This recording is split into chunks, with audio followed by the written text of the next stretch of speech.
Welcome to our first technical segment in the online Applied Counterpoint course. This is going to be about writing vocal melodies. We need to discuss two things here. First of all, some principles of writing for the voice in general, and then also some aspects of writing melody.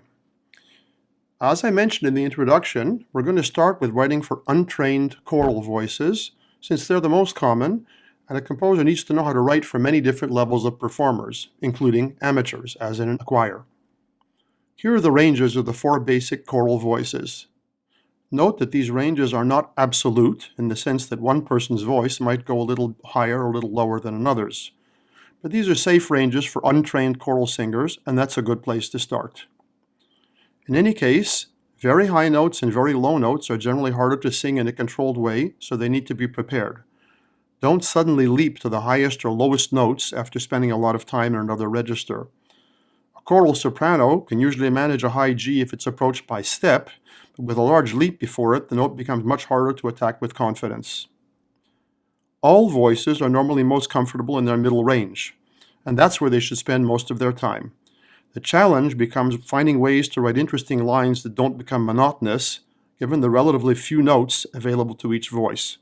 We'll be coming back to this problem frequently in our discussions.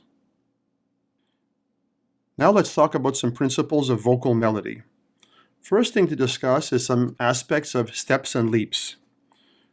Vocal melody is most comfortable to sing when it's mainly stepwise and when the underlying harmonies are mainly straightforward.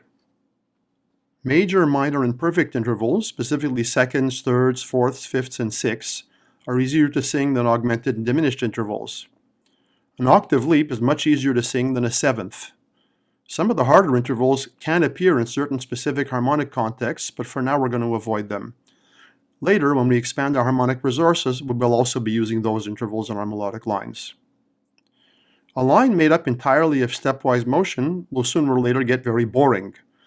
Leaps help to refresh interest, but the effective placement of leaps is not as simple as it might appear. We need to talk about progression and evolution in melodic lines. Stepwise motion can take us to any vocal register gradually. Leaps are trickier since, if badly used, they can suddenly place a melodic line on a whole different register with no preparation. What do I mean by preparation? After a period of stepwise motion, a leap can provide welcome novelty, but unprepared novelty can easily sound arbitrary. Listen to the following example.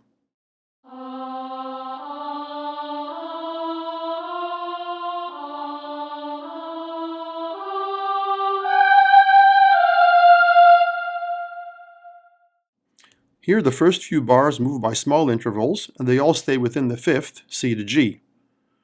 But then, when the melody suddenly shifts up an octave, it sounds like a mistake. The last two notes sound like they have nothing to do with the previous part of the phrase. Now compare this new version.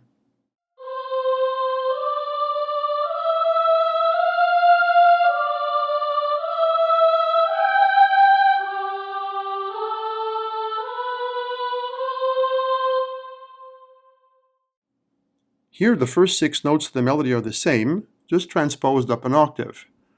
The leap, however, is now downward. So instead of opening up an octave in a previously unheard register, the leap here only opens up a fourth, from the opening C down to G, and then the line climbs back up to where it started.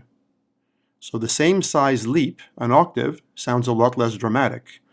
This is what we mean when we say that the new register is better prepared. It doesn't sound disconnected from the preceding music. The new register is smaller, and then it moves back toward the previous register. This is the key to using leaps well in writing a melodic line for voice. While you may occasionally come across a sudden, unprepared leap in a dramatic context, say a really intense moment in an opera, it has to be justified by the situation if it's not to sound arbitrary. Now let's look at another kind of problem.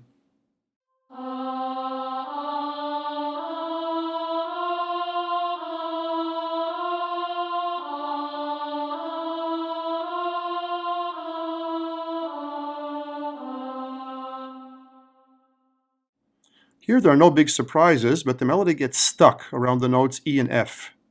Out of 12 notes, 7 of them are E or F. And the highest note, F, is repeated twice. The problem here is that the melody doesn't evolve in any meaningful way. There's no sense of development or progression. In short, it's boring. How can we fix this? Here's a revised version.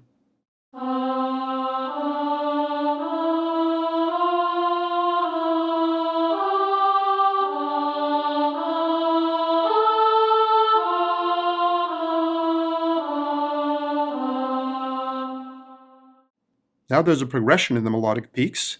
Reach F in bar 2, G in bar 3, and finally A in bar 5.